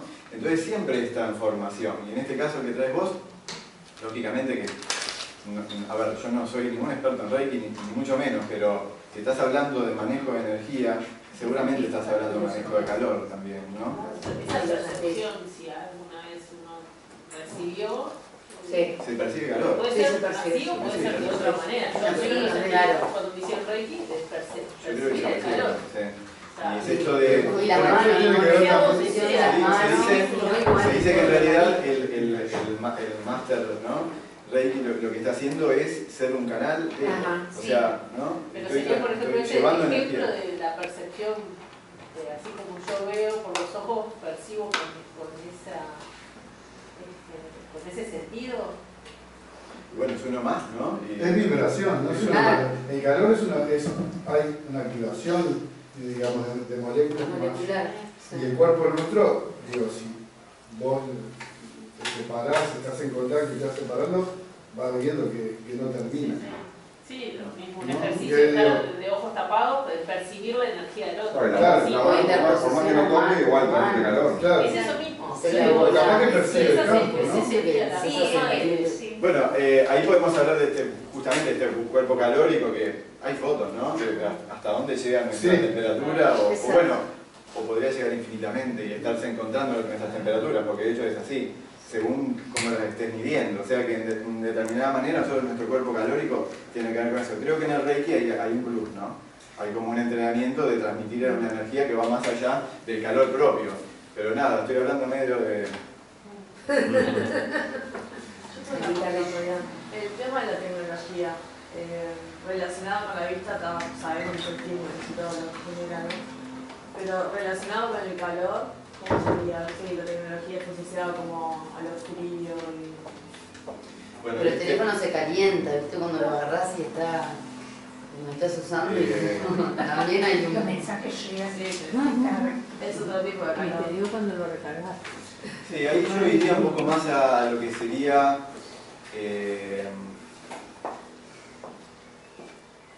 lo cognitivo, lo volitivo y lo emocional. Es interesante ver, lo estoy analizando por tu pregunta, cómo la vista hoy por hoy es algo tan importante para entrar, ¿no? Para entrar también al campo vivencial, en cierta manera. Yo lo percibo como algo muy frío, si se quiere. No se percibe como algo que tenga que ver con el calor, ni siquiera con lo anímico. Por ejemplo, pensando en voz alta, aprender de una computadora o aprender de un maestro que está transmitiendo, ¿no? Como que te está trayendo, o sea, desde su propio calor anímico y su propio calor personal. ¿Es posible que un niño se eduque solo porque hay contenidos muy bien armados a través de un aparato sin que haya otro ser humano con su calor transmitiendo algo? ¿Qué quiero decir? Lo que quiero graficar es lo frío de la tecnología en ese caso, ¿no? Y en realidad me das un pie para pensar que, digamos, desde la antroposofía se trae esta idea de que en realidad el mundo occidental y el mundo más neurosensorio, si se quiere, que ha desarrollado muchísimo más la parte como de los sentidos y del pensar, y en cierta manera se ha olvidado un poco del campo del medio y bastante del campo inferior, pero en realidad es un poco paradójico pensar que la cultura occidental está más relacionada con los sentidos inferiores. ¿Y sabes por qué? Porque los sentidos inferiores son bastante más objetivos, tienen que ver con lo medible, tienen que ver con lo mensurable. Y esta es nosotros estamos en una sociedad y en digamos una manera de concebir la realidad muy materialista, ¿no? Y lo materialista tiene más que ver con lo material propio, ¿no? Con esta parte más inconsciente. Por lo tanto, por un lado estamos hablando de una cultura que tiene mucho más inconsciencia, es muy de lo mensurable y lo medible, lo otro no existe. Y si te vas al otro extremo, en las culturas orientales, y si te vas un poco más atrás todavía, como trae Steiner el tema de las épocas, de las épocas culturales, Steiner habla, por ejemplo, de la proto-India. La proto-India, él lo ubica entre 7.000 y 5.000 años antes de Cristo. ¿Sabes lo que dice Steiner de los sentidos en esa época? Que el hombre tenía la capacidad de captar, ¿viste? De los dos pilares, el pilar de la percepción tenía esta capacidad mucho más viva de captar los campos morfogenéticos de lo que está atrás. O sea que no es, ¿cómo decir? Todavía era mucho más instintivo, si se quiere, el percibir. Entonces ese percibir estaba mucho más teñido de una sabiduría, que todavía existe, por supuesto, y en algunos lugares más que otros, una sabiduría cósmica, en el cual yo desde mi campo perceptivo puedo traer lo que está atrás del sentido. Es como, no sé, pensémoslo así, es como ver un árbol y poder captar que en ese árbol se están moviendo fluidos de una manera energética, ¿no? Como que estos sentidos estaban mucho más vivos y que esto, en la medida que nos fuimos intelectualizando, y esto también pasa en el desarrollo del propio humano en su vida, al irse intelectualizando y al ir secando sus sentidos de cierta manera, desarrollando su pensar y escindiendo estos dos campos, el perceptivo y el del pensar, se empieza a ver como un divorcio y ahí esto depende mucho más del pensar. Entonces este es un poco el camino que ha hecho la cultura occidental. Está mucho más basada en el pensar en cierta manera y lo perceptivo está mucho más muerto, si se quiere, y solo basado en lo materialmente medible. Por lo tanto, en esto de la proto-India y después en en Grecia, y bueno, cómo se fueron dando este desarrollo del mundo conceptual y el mundo perceptivo a lo largo de la historia, en realidad se fue, digamos, como perdiendo esta capacidad innata de lo perceptivo, en cierta manera, más intuitivo, de captar atrás de, ¿no? Lo que haría un chamán, por ejemplo, o un, no sé, ¿se dice brujo celta? No, un druida, ¿no? Que es esto de poder salir a juntar plantas y a captar intuitivamente, y no por análisis químico, que esa planta me va a servir para tal cosa. Y evidentemente eso a lo largo de la historia se dio. O sea que había un campo perceptivo completamente diferente. Esta cultura, este conocimiento ancestral que en cierta manera se fue perdiendo, y hoy ya nos sentimos totalmente incapaces de percibir absolutamente nada si no pasa por el campo de lo meramente intelectual. Y yo creo que la tecnología trae eso en su máxima expresión, ¿no? Es como, bueno, ya ni siquiera tenemos muchísima información a nuestro alcance, toda la información, a tal punto que ya enseñar información no tiene ningún sentido, porque está ahí, en ese aparatito está. Y además está actualizándose. Hay más información que lo que actualizándose a cada instante. Mañana a la media, ¿no? Es una cosa realmente impactante, pero después, ¿qué hago yo con eso? ¿Qué hago con eso? Entonces, en realidad, yo creo que el tema de la tecnología trae mucha frialdad y es casi lo opuesto a la calidez humana, si se quiere. Y capaz que lo podemos seguir pensando ahora con los próximos 4 para que la gente empiece a ir por hambre. Eso está porque el sentido vital empieza a decir, los 4 últimos no me importan. Eso lo tecnológico está pensado, porque la tecnología no es lógica. O sea, tiene ideología. ¿Tiene? Ideología. Tiene ideología. Digamos, vos pensás que tu teléfono, todos tenemos un teléfono. Cuando yo era un niño había un teléfono cada 4 casas. ¿Sí? Y eso era, congregaba a las personas. Ahora parece que estamos más comunicados todos y tenemos, pero en realidad estamos más separados. No más separados, es más polados. La información de la computadora es información binaria. 0 y 1. 0 y 1. ¿Sabés qué es lo típicamente humano? Lo trinitario. Y siempre esta parte del medio es lo que nos hace trinitario. Porque tenemos nuestra parte consciente, tenemos nuestra parte inconsciente y tenemos la parte del medio, que es la parte que puede mediar entre eso. Entonces no hay ceros, 0, algo y unos. Hay ceros y unos en la computadora. Por eso que es una cosa que en cierta manera nos es tan ajena, pero a su vez es tan... podríamos entrar en este campo de lo adictivo, si se quiere, ¿no? Y lo adictivo tiene mucho que ver con la vista también, porque la vista nos trae, en cierta manera, como placer. Y lo que se está empezando a ver ahora es que, justamente, y nos pasa a todos cuando estás muy cansado o no, y decís, uy, ¿cuánto más fácil es encajarme frente al aparatito que, ¿no? moverme, que hacer, que lo que sea? Es como, se liberan sustancias parecidas a las que se liberan con las drogas. O sea, hay liberación de dopamina, no hay mucho misterio.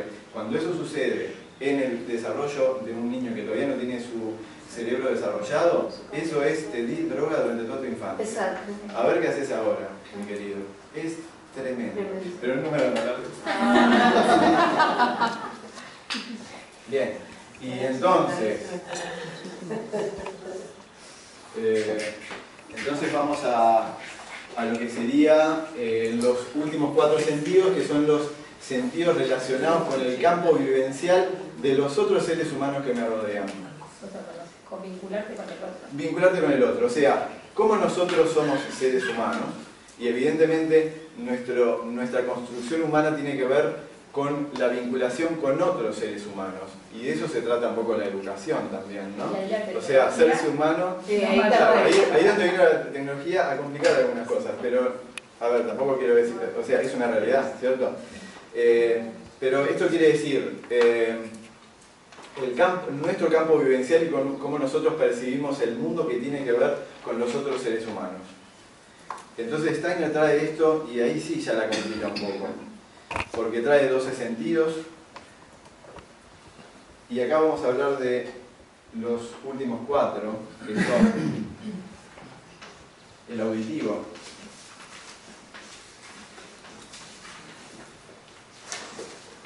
Es así que no se ve nada, me parece. ¿no? Sí. Agudicen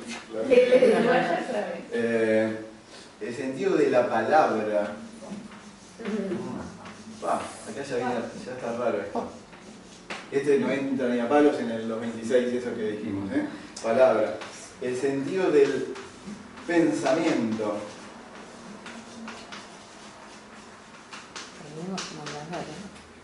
Y el sentido del yo. A los últimos 3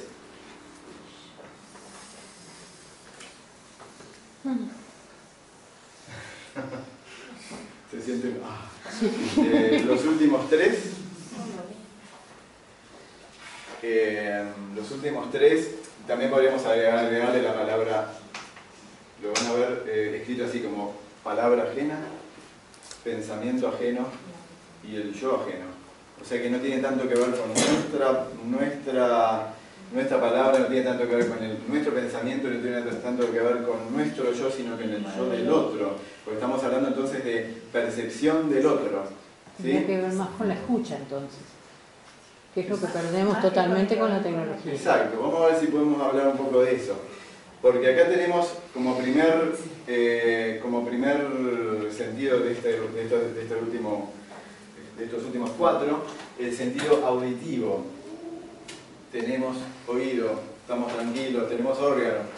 Entonces que el sentido auditivo, sí, es un sentido muy concreto, lo que percibe es sonido, desde el punto de vista fisiológico, que esto está muy estudiado. ¿Qué es lo que percibimos? Percibimos el aire que se mueve con determinada frecuencia y que llega a nuestro tímpano, y ahí tenemos huesecillos, y ahí tenemos la cóclea, ahí tenemos las células ciliadas, o sea que el aire en cierta manera se termina transformando en pequeñas onditas de líquido que estimulan las células ciliadas, son unas celulitas que captan en mayor o menor medida este movimiento y que nos informan. Es un sonido agudo, es un sonido grave, es un sonido intermedio, y ahí podemos llegar a captar lo que son las diferentes frecuencias.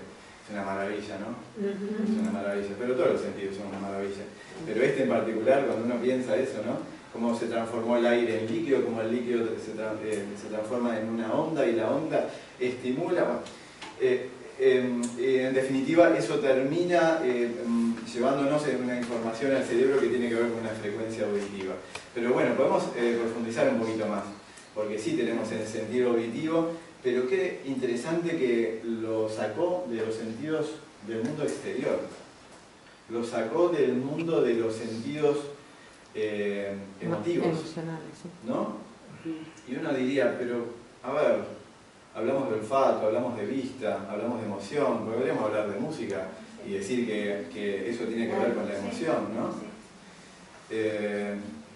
Pero me parece que Steiner trae esta idea que es un poquitito más profunda y pone a este sentido como algo superior. Tal vez que es tiene que ver con un puente que a través de ese se conecta con nosotros. Bueno, puede ser, porque en realidad, bueno, nos podríamos ir bastante más atrás y pensar en algunas palabras de la Biblia que dicen que lo primero fue el verbo. Claro. O sea que hay, ¿no?, como una especie de sonido esencial o algo ahí que fue lo primero, ¿no? Lo primero fue el verbo. Claro, de ahí se creó todo. Como que ahí se creó todo. Estamos hablando de una imagen arquetípica, pero vaya si habrá sabiduría en las imágenes arquetípicas, ¿no? Entonces Steiner trae esto, pone este sentido en el hombre superior, no en el hombre medio. Lo pone en los últimos 4, en el hombre superior. ¿Y por qué? Él ya pone la música en un lugar que tiene que ver con lo espiritual. Y ahí empieza a cerrar, ¿no? Cuando uno escucha, no sé, por decir algo, alguna sinfonía, realmente hasta dónde uno se ve elevado, ¿no? Con ese tipo de, ¿no? O no te puede ser sinfonía, cualquier, ¿no? Entonces ahí como si hubiera en el lenguaje del sonido, en el lenguaje de la música, ya hubiera un lenguaje superior, un lenguaje que está más relacionado, por ejemplo, con la matemática, en cierta manera. Sí. Ustedes saben que la música tiene que ver con intervalos, tiene que ver con octavas, se escribe de una manera muy matemática y está relacionado con la matemática. Entonces ahí ya también vamos entendiendo un poco más esto de que hay verdades superiores implícitas como las hay en la matemática. O sea que la música está muy emparentada con eso. Y que podemos decir que hay gente que tiene oído, que no tiene oído cuando hablamos de música, ¿no? La que puede entonar y no. También. Es se entrena, ¿no? Sí, sí, pero hay algo que ya... sí, se puede mejorar, pero... se entrena, y hay gente que tiene oído absoluto. Exacto. Y ahí ya estamos hablando de elegidos, ¿no? Más elevado, la música pasa a ser un idioma universal también. Exacto, un idioma universal. Yo diría que es más un lenguaje.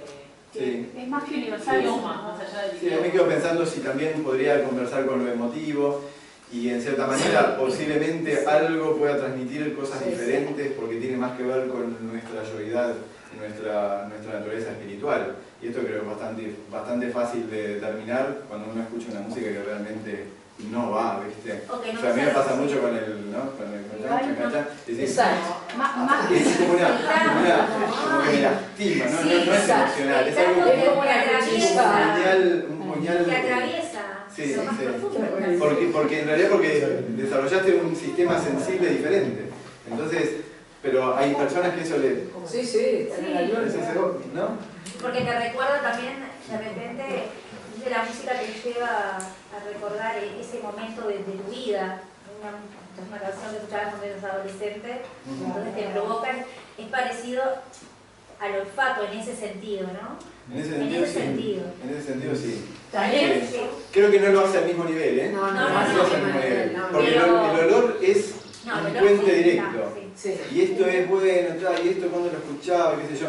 Me parece como que tenés que usar más el pensar para llegar ahí. El olor es más instintivo. Más instintivo. Y en este interviene más el pensar. Pero hay pruebas físicas, científicas hechas con ratas. La música, por ejemplo, produce vibraciones, independiente de que a uno le guste una música o otra. Se ha probado con animales lo que le provoca una música, por ejemplo, le ponen una música que se llama, no sé, electrónica, ahora las patitas, con plantas también, con plantas. Le ponían, no sé, una sinfónica y era una... Me hace pensar que va más allá de lo emocional también. Sí, pero las plantas que se acercaban a la música clásica y como ya igual... Hicieron una casa a señores de 80 años con la música cuando escuchaban cuando eran jóvenes, y le sacaron, por ejemplo, un mes, le sacaron sangre antes y le sacaron sangre después, y todos los valores se le mejoraron. Claro. Cuando les ponían toda la música que ellos escuchaban cuando eran jóvenes, porque eran humanos. No, porque es mi tema, la música. Sí. Que más que para mí un lenguaje universal, yo le sacaría la palabra universal, porque eso me hace pensar que es para todos igual. Para mí hay muchos lenguajes en la música, entonces cada cultura tiene su lenguaje de la música. Entonces no es lo mismo, según la cultura en la que estés, la música, la relación que vas a tener con esa música. Eso está muy relacionado con lo que voy a decir ahora y no es para nada. Igual, Fabián, si bien obviamente lo auditivo tiene que ver con lo anímico, va a generar, creo que estos 4 sentidos tienen que ver con lo espiritual, ya no con lo anímico, o es lo que quiere traer Steiner, ¿no? Hacia eso vamos, y por eso lo recalco, es decir, ¿por qué lo sacó de lo emocional, ¿no? Claro. ¿Hasta dónde llegó esto de por qué el auditivo está acá? Otra cosa interesante tiene que ver, por ejemplo, con, ya también, ¿no? Viajando, la gente que estudia antropología me gusta viajar mucho, y viajar en lo cósmico y pensar, por ejemplo, en la música de las esferas, ¿no? Que es un concepto, en realidad, pero es un concepto que tiene que ver con el sentido del movimiento y cómo el movimiento, en cierta manera, podría generar música, ¿no? Imaginemos esta especie de concierto de planetas y de estrellas que a su velocidad se están moviendo y generando geometría, y que al encontrarse podríamos perfectamente ponerle una frecuencia de sonido a cada una de ellas, y como atrás de esto habría como una especie de sonido atrás, ¿no? Entonces, pero es matemática. Totalmente. Y es creación.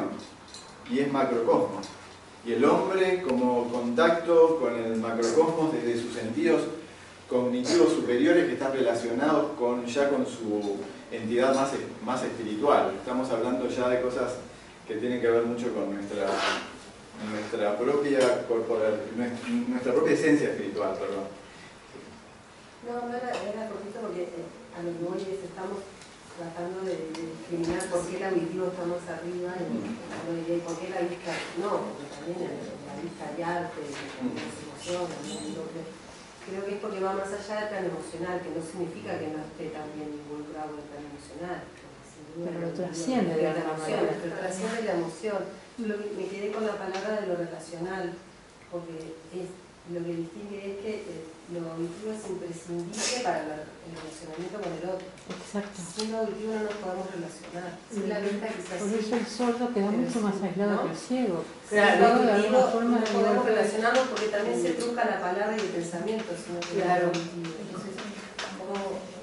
Entonces, la imagen, Steiner dice esto, la imagen es apariencia, el sonido es realidad, la imagen es apariencia y el sonido es realidad. Y ahí es otro buen motivo para ponerlo acá, porque el sonido tiene más que ver con la esencia de las cosas. Las cosas, por ejemplo, suenan según su propia esencia. Y entonces, digamos, como que nos dan, el percutir algo nos da mucha información. A los médicos nos da mucha información ver si hay, ¿no?, cuando percutimos el tórax para ver si hay algo macizo o no. Y no es lo mismo percutir el plástico que percutir un tipo de madera u otro. Nos está hablando de su propia realidad, material intrínseca. Y acá voy a traer algo que siempre me acuerdo cuando vengo a este tema, y algo que trajo mi querido colega, el doctor Villar, un buen día que estábamos hablando, y él dijo: yo no compro las manzanas por la apariencia, yo las discuto. Sí. ¿Estoy en lo cierto? ¿Por qué? ¿Te das cuenta? Hasta te puedes dar cuenta si está arenosa o no. Si tiene más líquido o menos líquido, ¿no? O sea, nos está hablando de su interioridad, o sea, de lo que está dentro, de lo que yo no puedo ver. La vista quedó afuera, quedó en la apariencia, y el sonido entró. Y lo que sale como sonido también es mucho más real que la apariencia, que nos quedamos en la superficie. ¿Se entiende ahí? Sí. Bien. Bueno, sigamos. Porque ahora nos quedan estas tres, que son bien jugosas, y que tampoco van a estar en ninguna de estas 20 y pico de sentidos vamos a encontrar ni el sentido de la palabra ajena. O sea, van a encontrar 500.000 cosas rarísimas, pero no van a encontrar nada que tenga que ver con esto. ¿Por qué? Porque la palabra, los conceptos y el yo son abstracciones y están más allá del campo de lo perceptible, en cierta manera, con un órgano.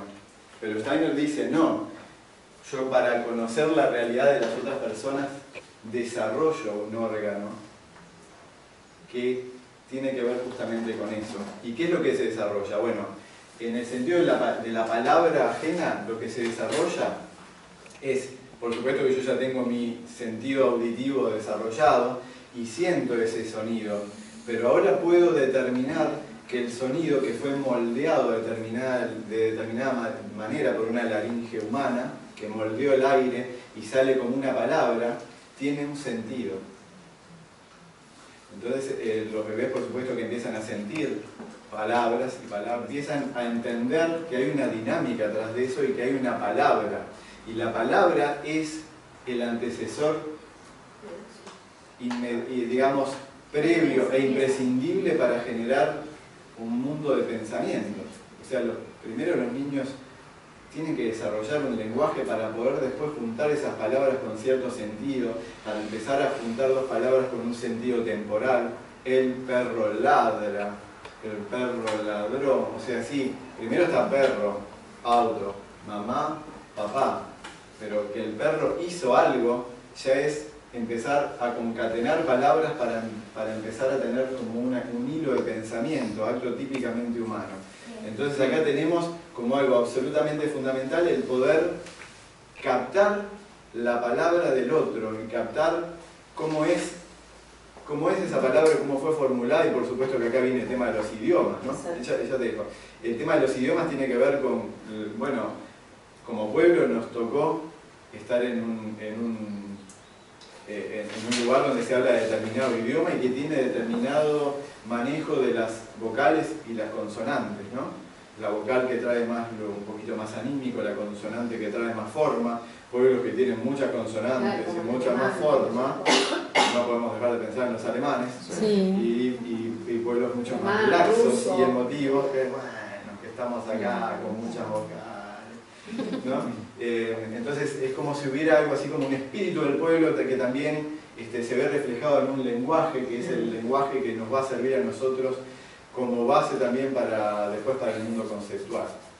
No, quería decirles que yo trabajo con chicos con trastorno del espectro autista y con otros trastornos de neurodesarrollo. Y bueno, para los que no son verbales o poco verbales, utilizo el método PEX de comunicación aumentativa y alternativa a través del intercambio de imágenes. Entonces, bueno, como una forma de comunicación. Y en una de las primeras fases, lo que hacemos a través de diferentes reforzadores y cosas que les gustan a ellos, es la parte de la petición, enseñarles a pedir. Entonces, lo primero es trabajar con una imagen. Entonces, por ejemplo, empezamos a trabajar con la palabra, ¿no? Pelota, jugo, agua. Y después, a medida que va pasando el tiempo y las fases, empezamos a estructurar, empezamos con la oración. Entonces, quiero agua. Quiero pelota, y después así le vamos exigiendo cada vez más, quiero pelota azul, y después empezamos, entonces así también, porque no es que no hablen porque no pueden, sino que en algún momento van a hablar, y cuando hablan todo, entonces ya tenemos que empezar a trabajar todo el enunciado. Interesante, es como este trabajo que también el niño que no tiene esa dificultad fue generando, no, fue impresionante cómo se logra, impresionante. Lo tenés que reentrenar. Impresionante, es un entrenamiento puro y duro, ¿no? Pero está muy bueno. Bien, bueno, esto tiene mucho que ver con lo expresivo entonces, y tiene que ver entonces con poder tener una conversación con alguien, que también, volvemos a lo mismo, nosotros para relacionarnos con otros seres humanos y entablar una conversación, por supuesto que tenemos que entender el idioma. En primer término podremos no entenderlo y captar otras cosas, eso evidentemente pasa, o entendernos por señas también sucede, pero ya sabemos que hay un límite, ¿no? en lo que se puede transmitir. Y ahí pasamos al otro sentido que trae Steiner, que por supuesto que tampoco tiene un órgano, que tiene que ver con la capacidad, o que sería esta capacidad que tenemos como humanos de percibir el mundo conceptual del otro, el mundo de los pensamientos del otro. Entonces acá ya vamos complejizando, porque tuvimos sonido, el sonido se vistió de palabra, y ahora a la palabra le voy a sacar su sonido para quedarme con su esencia, que es el concepto, o el pensamiento. Entonces, entrar en contacto con el pensamiento del otro también es una cosa muy compleja, y se puede hacer en diferentes niveles, hacerlo de manera muy elemental o hacerlo de manera muy elevada, ¿no? Y por eso que cuando leemos un libro de esos y leemos autores de esos y estamos como entrando en el mundo de los conceptos y los pensamientos de este autor, o cuando estamos en una conversación que tiene ciertas características, realmente estamos pudiendo empezar a captar la esencia del pensar del otro. Es algo sumamente interesante, que evidentemente tiene que dejar, es un aprendizaje, tiene que ver con la educación y con la autoeducación, tiene que ver con dejar de lado nuestro propio mundo conceptual en ese momento para dar lugar al mundo del otro.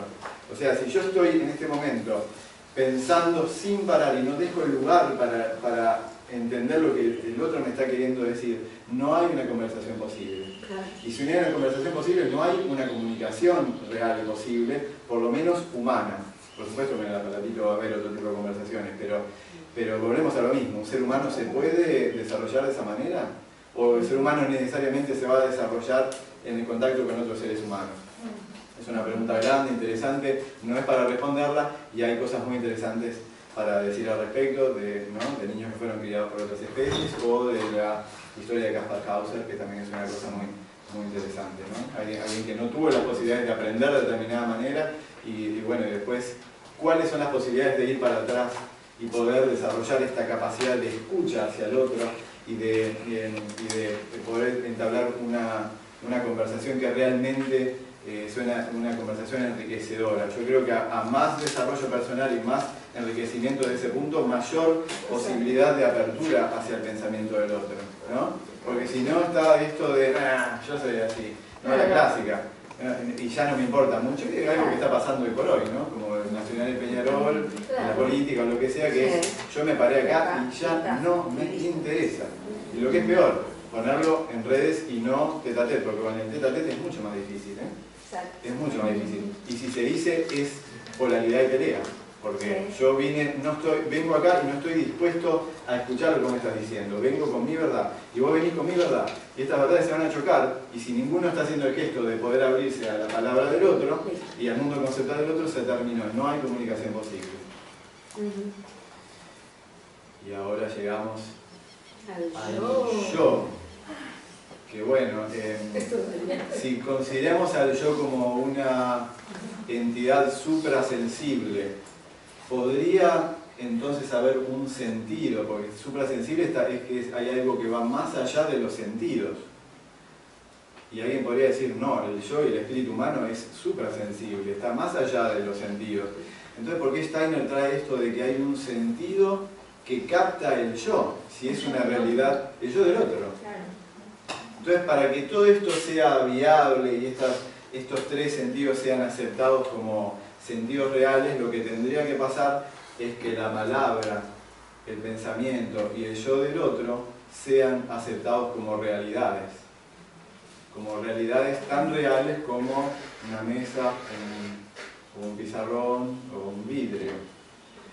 Cosa que en esta cultura material estas condiciones no están dadas. Por lo tanto, estos sentidos no los vamos a ver desarrollados de esta manera. Sí lo vamos a ver entonces en el análisis del campo cognitivo desde la antroposofía, porque la antroposofía sí ve a la palabra, al pensamiento y al yo como realidades pasibles de ser estudiadas. Por eso una ciencia que estudia aspectos desde lo científico, aspectos suprasensibles y espirituales, es una ciencia que acepta que esto existe. Las ciencias naturales, en cierta manera, no lo aceptan, o por lo menos, no es que hay un malo que dice que no, es como se están dando las cosas, y es como se está desarrollando la cultura, y la cultura predominante en nuestra época.